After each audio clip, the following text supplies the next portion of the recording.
students, in my Counseling Theories and Techniques class. It's Sunday, New Year's Eve. And I'm making this little video to make sure that you understand the 4 points of Cozolino's prerequisites for successful therapy.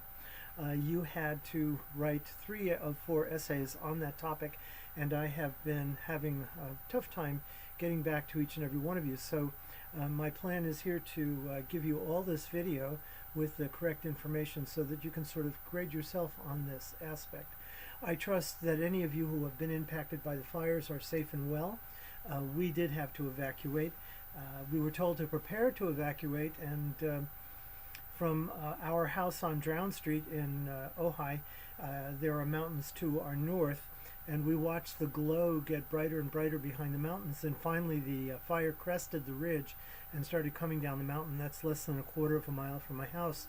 So we said, okay, let's get out of here. So we packed up a travel trailer, 5 dogs, and went over to a vacant lot next to Nordoff High School, the evacuation center. And my daughter walked our pony approximately 2 miles over to there. There's no place to tie the pony to the trailer, so my daughter and I had to stay up all night. One of us holding the pony while sitting on the metal steps and watching the evacuees coming in and horse trailers going down the road. It was quite a night. Fortunately, the fire came down the hill and went west. It actually did us a favor and created a fire break so that none of the homes on my block were threatened. Interestingly enough, the fire department came through and put a ribbon on all the mailboxes of the houses that they thought were defensible and those that were not. Ours is indefensible. We have too many trees around it. In fact, there was only one house on the block that was considered defensible. Anyway, long prelude. I hope each and every one of you are safe. For us, this just turned out to be a major inconvenience and a bit of distress, but thankfully no major consequences. We did lose some business, but c'est la vie. 171 people lost their homes in Ojai, and that is so sad. So we're very fortunate that we don't have to be dealing with that. Okay, Cozolino's 4 prerequisites for successful therapy. These are core elements. The first one is empathic attunement, and I believe that you all understand that very clearly. Empathic attunement takes place when the mirror neurons in one person's cerebral cortex, they're right there, mirror neurons, more or less, through neuroception, receive instantaneously your facial expression, your prosody of voice, your body language, your gestures, and all this according to social distance as well. And the mirror neurons then try to recreate in my mind and in my viscera the feeling that I would be experiencing if I were putting on your face, prosody of voice, gestures, body position, etc. So then I make an estimation. This all happens lightning quick. It's unconscious. It's called neuroception, and it is the basis of empathic attunement. So now I have a guesstimate, neuroception of what is going on in your viscera and body. Are you safe to be with? Then I now can state to this person something about what I'm reading in them, perhaps giving them back some content of what they've said as well. The message that I send to them might be something like, oh, I sense that you're a little bit agitated and perhaps upset that you have to be here this evening. Am I right? Then the person can correct me, tell me whether I'm on or off. If I'm off, that's called a rupture, which is an opportunity for repair. And as you know, empathic attunement and therapeutic relationship is built upon rupture repair. As an infant in the still face paradigm, you notice you have, when the caregiver is on, you have everything is fine. When it's not on, there's a rupture. If that rupture is repaired, then often enough, the infant comes to have an expectation that their needs will be met, that the world is a safe place. They develop implicit social templates that will prepare them to expect that the world is a safe place, that social relationships are safe. unfortunately, if that is not repaired, and as you've seen in the still face paradigm, how distressed an infant can become. If if that rupture is not repaired, you have this situation where infant and caregiver are in tune, is safe. When this is considered a rupture, and now the rupture is repaired, it is safe again. Okay, so this is the good, this is bad, and the ugly is when this is never repaired, when the rupture just remains. How often do you have to be on? I believe it's about 40% is what I've read, in order to have an infant emerge from childhood with a secure feeling about themselves and a set of implicit social templates that will allow them to interact well. So, empathic attunement is built on rupture and repair based on my mirror neurons through neuroception reading what I surmise, my mirror neurons surmise, are going on in your head and viscera about your emotional tone, what's happening. So then I verbalize what's going on as I modeled to you before. And if I'm on, great. If I'm off, that gives me an opportunity to repair that. And so therapeutic empathic attunement then builds throughout the relationship. It's built on the language of empathy and the language of attachment, which is facial expression, especially the orbiculus oculi, the entire face, prosody of voice, gesture, and social distance as well. Okay, that's empathic attunement. That's his number one core. Carl Rogers, Big Daddy Carl Rogers, is the person who posited that unconditional positive regard was a core element in theory. I believe before him a fellow named Buber, B-U-B-E-R, also talked about I and thou. In German, he was German, he talked about the du relationships. Du is the informal in German word for you. Okay, that's empathic attunement. I believe all of you have a good understanding of that, and you've had an opportunity to demonstrate that in practicing in class. Second thing is cogmotion. This is the realization that everything that is done in the therapeutic relationship has to be imbued with the feeling that is occupying the viscera of the client and the therapist. It should not simply be a cognitive, thought out, sort of a logical kind of a relationship. The words, the cognitive part, is much, much less important than the total package. And so I might say, as I just modeled earlier, that I'm sensing that you're a bit agitated. That's bringing emotion into it.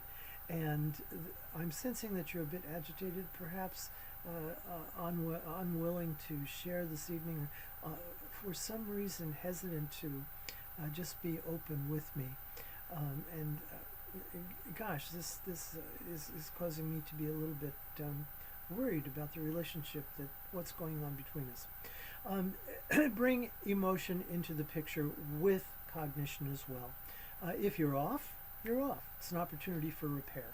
Your client can then assist you in fixing that. And through this dance between therapist and client, empathic attunement builds and cogmotion assists in that. Optimal level of stress. If your client is totally dysregulated, and the essay that you had to write about this was calming dysregulation.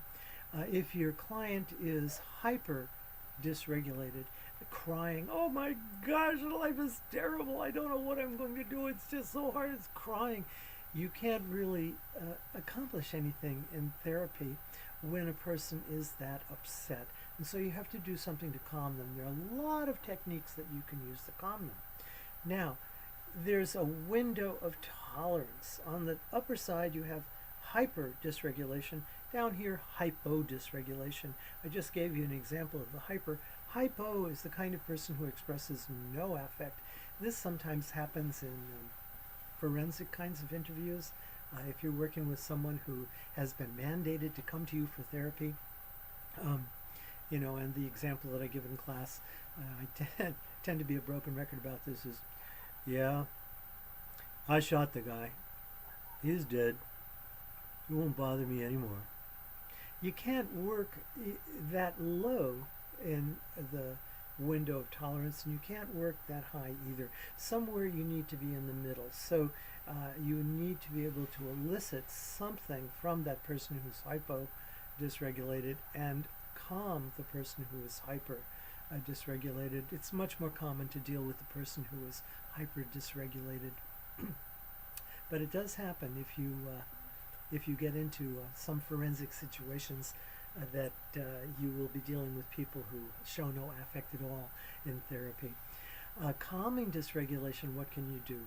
A lot of things. Resonant breathing, over and over I bring that up. Based on physiology, a breath for most people of about 10 seconds from the start to the finish. 5-second inhale and a 5-second exhale. Physiologically calms the autonomic nervous system. The sympathetic nervous system is not quite a teeter-totter between sympathetic, the autonomic nervous system is not quite a teeter-totter between sympathetic nervous system and parasympathetic nervous system. But in this situation, the teeter-totter analogy works. It's more complicated because there is an unmyelinated vagus that creates the freeze response, and you know about that from Porges' social engagement system. Extremely valuable stuff for you to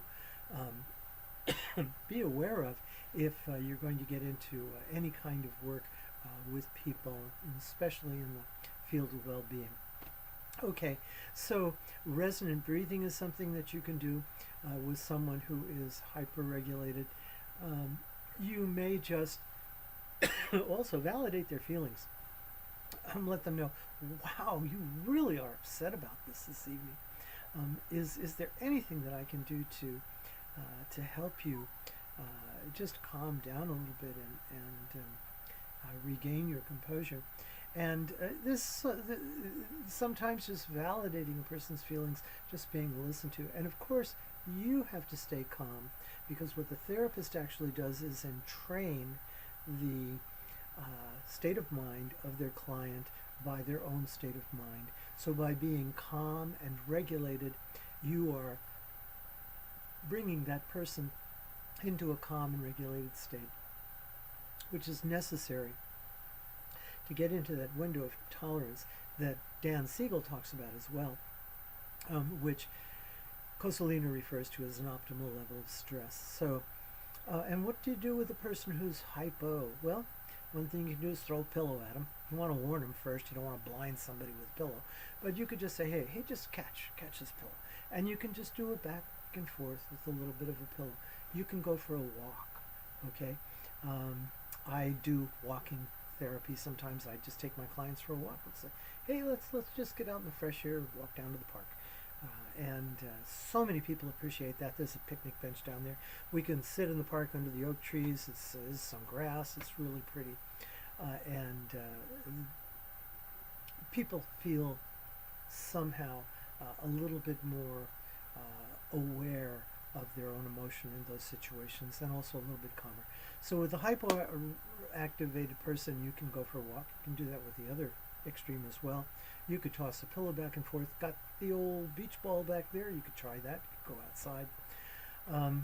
So that is optimal level of stress. Now the last item is co-creation of narrative.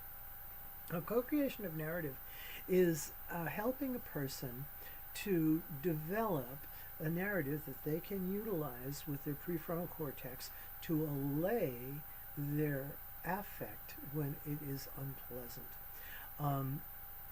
Narrative is extremely important. It's very, very effective. I mean, just think of the little engine that could. I think I can, I think I can, I think I can, and I offered you that explanation in class. It is a powerful thing to be able to say those words to yourself. Now, co-creation of narrative assists the person in developing a narrative that they can use when unpleasant affect comes up in their viscera that is out of sync with what's happening in reality. Now, if they're really being threatened, it's not out of sync, okay? But if they're feeling threatened and there's absolutely no reason for them to be threatened, somebody else is in the room, okay? Probably mom or dad, maybe the ex-wife, we don't know. But the first thing that a person needs to realize is, oh, I'm starting to feel a little bit upset. This doesn't make sense. What's going on with me? Now, you can talk about that with your client if they're willing to do so. But the first thing is for them to be able to be mindful of when that first spark of emotional upset becomes noticeable in their viscera. And then they can catch it with the narrative. Now, narrative can be something that's very simple, and it doesn't have to be an explanation of what goes on.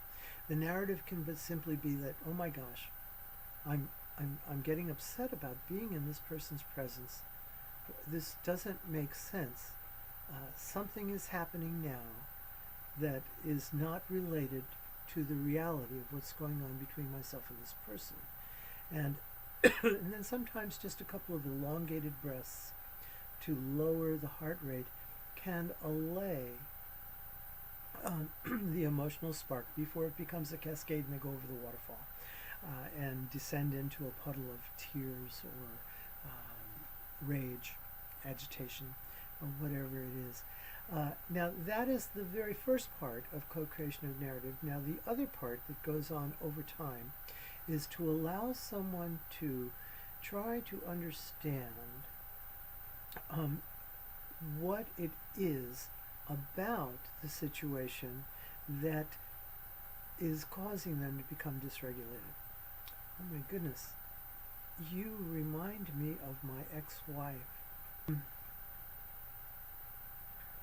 You remind me of my ex-wife. That's starting to make me feel threatened. And I understand why that is because of the history that went between us. And it is not something that I want to be experiencing now. And through that narrative with the prefrontal cortex, you can allay that feeling. But also, you're giving this person a bit of a historical novel. You're letting them develop not the historical novel, historical narrative that explains why they have these feelings. Those feelings are not always explainable because many of them are developed during the time before the time of 4 or 5 years old, when the dorsolateral prefrontal cortex comes online and narrative semantic memory is developed. So,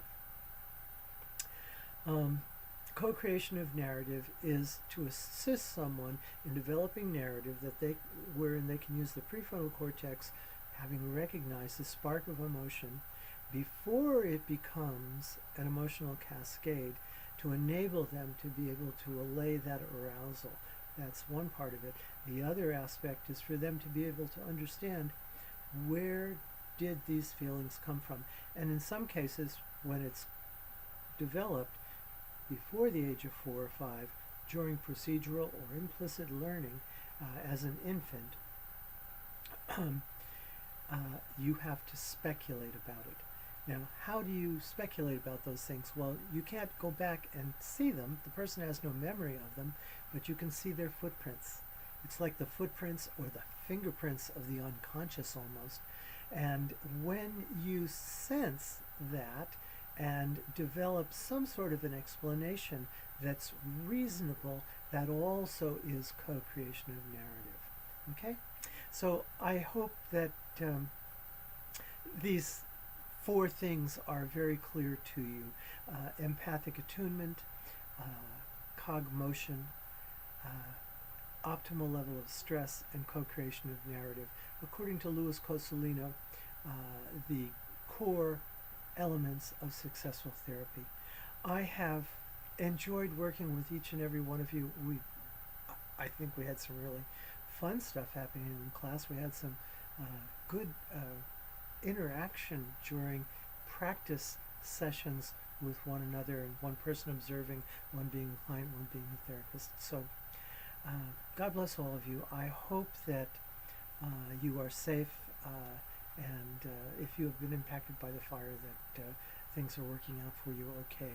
I will see you around campus. Some of you I'll be seeing in research methods. And Happy New Year. God bless. Take care.